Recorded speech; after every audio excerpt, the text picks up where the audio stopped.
नमस्कार, यूपी की बात में आप सभी का स्वागत है। आपके साथ मैं हूं जुहम रुपा। उत्तर प्रदेश के मुख्यमंत्री योगी आदित्यनाथ ने आपातकाल की 50वीं वर्षगांठ पर लोकतंत्र सेनानियों और उनके परिवार के लिए कैशलेस इलाज योजना की घोषणा की है। उन्होंने कहा कि 1975 में लोकतंत्र की आवाज को कुचलने वाले दौर में जिन्होंने साहस दिखाया, उनका सम्मान करना हमारा कर्तव्य है। इस योजना के तहत अब लोकतंत्र सेनानियों और उनके परिजनों को सरकारी अस्पतालों में फ्री और कैशलेस इलाज मिलेगा। योगी सरकार का यह कदम आपातकाल के संघर्ष को याद दिलाने और लोकतंत्र की रक्षा में लगे नायकों को सम्मान देने का प्रतीक है। मुख्यमंत्री को इसके लिए बधाई देता हूं कि उन्होंने हमारे स्वास्थ्य की चिंता की है। जिन लोगों ने आंदोलन किया, मैं सौभाग्यशाली समझता हूं कि मैं उस आंदोलन में शामिल हुआ। लोकतंत्र सेनानी आज भी उसी उत्साह से लोकतंत्र के लिए संघर्ष कर रहे हैं, कोई कमी नहीं है। और लोकतंत्र बचाने के लिए हम लोग लगातार संघर्ष में लगे हुए हैं। पुलिस ने बहुत मारा हम लोगों को, थाने ले जाकर ऐसा मारा जैसे हम बहुत बड़े अपराधी हों, और पैदल चलाते हुए हम लोगों को आलमबाग थाने से लेकर के कैसरबाग कोर्ट तक ले गए, पैदल ले गए, रिक्शे पे भी बैठने नहीं दिया। बाकी लोग अब लगता है वो कालखंड बहुत था, लेकिन व्यक्तिगत मैं समझता हूं कि वो मेरे जीवन का सबसे स्वर्णिम क्षण था। मुख्यमंत्री को इसके लिए बधाई देता हूं कि उन्होंने हमारे स्वास्थ्य की चिंता की है और सर्वदा करते रहते हैं। इसलिए निश्चित तौर से यूपी के मुख्यमंत्री बधाई के पात्र हैं और इसके लिए मैं राष्ट्रीय सरकार को भी बधाई देना चाहूंगा, क्योंकि उस सारे हिंदुस्तान भर में लोगों को बताना और लोकतंत्र को काला दिवस के रूप में मनाने का निर्णय किया। ये सादा करना चाहिए, वो कलंक था और एक प्रकार से मानवता का अवमूल्यन करके जानवर जैसा व्यवहार किया जाता था।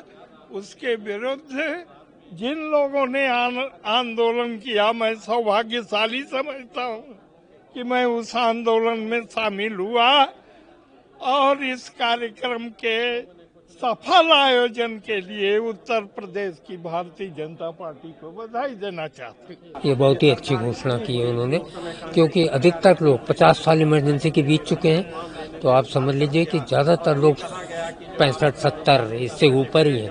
तो सबसे ज्यादा आवश्यकता इस समय लोगों को चिकित्सा की।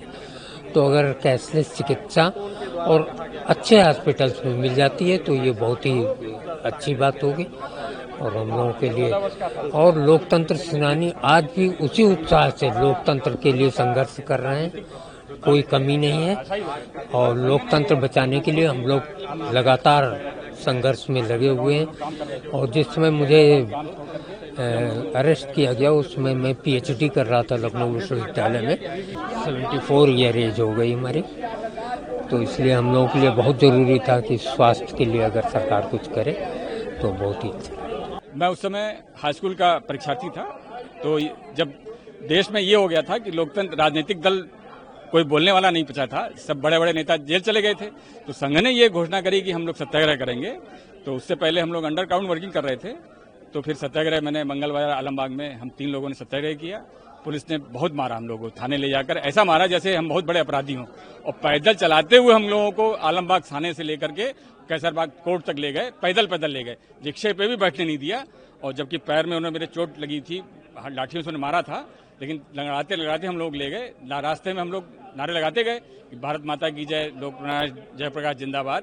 और लगभग 9 महीने हम जेल में रहे। लेकिन वो बाकी लोग अब लगता है वो कालखंड बहुत था, लेकिन व्यक्तिगत मैं समझता हूं कि वो मेरे जीवन का सबसे स्वर्णिम क्षण था।